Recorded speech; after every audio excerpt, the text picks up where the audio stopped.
Good morning. आज हम प्रमुख अर्थशास्त्रियों का संक्षिप्त परिचय प्राप्त करेंगे। 1776 में एक पुस्तक प्रकाशित हुई थी जिस पुस्तक का नाम था an inquiry into the nature and causes of wealth of nations. इस पुस्तक को संक्षेप में वेल्थ ऑफ नेशंस भी कहते हैं। इसी पुस्तक के द्वारा अर्थशास्त्र को एक विज्ञान के रूप में और विषय के रूप में मान्यता मिली। इसीलिए इस पुस्तक के लेखक एडम स्मिथ को अर्थशास्त्र के जनक अथवा फादर ऑफ इकोनॉमिक्स कहा जाता है। अर्थशास्त्र के जनक एडम स्मिथ। इनकी परिभाषा है अर्थशास्त्र धन का विज्ञान है। इनके इन विचारधाराओं को मानने वाले अर्थशास्त्री हैं पीगू, कैनन, सीनियर, रिकार्डो इत्यादि। कालांतर में इस परिभाषा की धन को अधिक महत्व देने के कारण आलोचना भी हुई। इसकी चर्चा बाद में करेंगे। 1890 में एक पुस्तक फिर प्रकाशित हुई, प्रिंसिपल्स ऑफ इकोनॉमिक्स। इस पुस्तक के लेखक डॉक्टर अल्फ्रेड मार्शल। इन्होंने कल्याण संबंधी परिभाषा दी। इनकी परिभाषा है अर्थशास्त्र मनुष्य के जीवन की साधारण व्यापार संबंधी क्रियाओं का अध्ययन है। यह इस बात की विवेचना करता है कि वह किस प्रकार धनोपार्जन करता है और किस प्रकार उसका उपयोग करता है।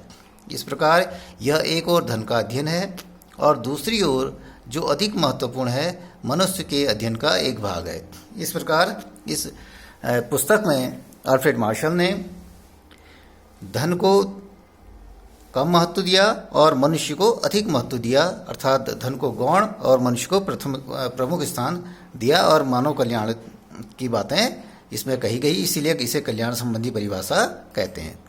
इसके बाद 1932 में एक और पुस्तक प्रकाशित हुई जो महत्वपूर्ण पुस्तकों में है, an essay on the nature and significance of economic science. इस पुस्तक के लेखक हैं लियोनेल रॉबिन्सन। इन्होंने इस पुस्तक में अर्थशास्त्र को एक नई दिशा दी।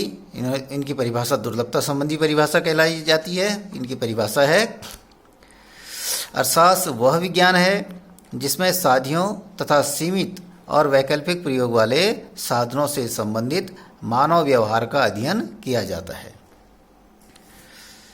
इन्होंने माना कि साधन सीमित मात्रा में हैं, दुर्लभ हैं और मनुष्य की आवश्यकताएं असीमित और अनंत हैं। व्यक्ति पहले किस आवश्यकता को संतुष्ट करे, इन दुर्लभ साधनों से, यही अर्थशास्त्र का विषय क्षेत्र, विषय सामग्री है। इसीलिए इनकी परिभाषा को दुर्लभता संबंधी परिभाषा कहा जाता है। 1936 में एक महत्वपूर्ण पुस्तक फिर प्रकाशित हुई, the general theory of employment, interest and money.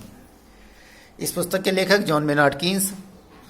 इस पुस्तक के द्वारा ही समष्टि अर्थशास्त्र का उद्भव हुआ। अर्थशास्त्र की जो बड़ी व्यापक समस्याएं थी उन व्यापक समस्याओं को इसमें स्थान दिया गया, जैसे राष्ट्रीय आय की समस्या, रोजगार की समस्या और अन्य जो समष्टि अर्थशास्त्रीय समस्याएं हैं, जो व्यापक अर्थशास्त्री संबंधी समस्याएं हैं, इसमें इसको स्थान दिया। इस समष्टि अर्थशास्त्र का उद्भव हुआ जिसकी डिटेल हम बाद में देखेंगे। इसके बाद विकास का सिद्धांत प्रोफेसर सैमुअलसन ने दिया। सैमुअलसन ने जो अर्थशास्त्र स्थैतिक रूप में था उसे प्रायोगिक रूप प्रदान किया। इसीलिए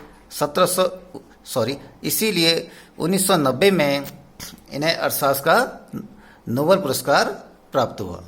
धन्यवाद।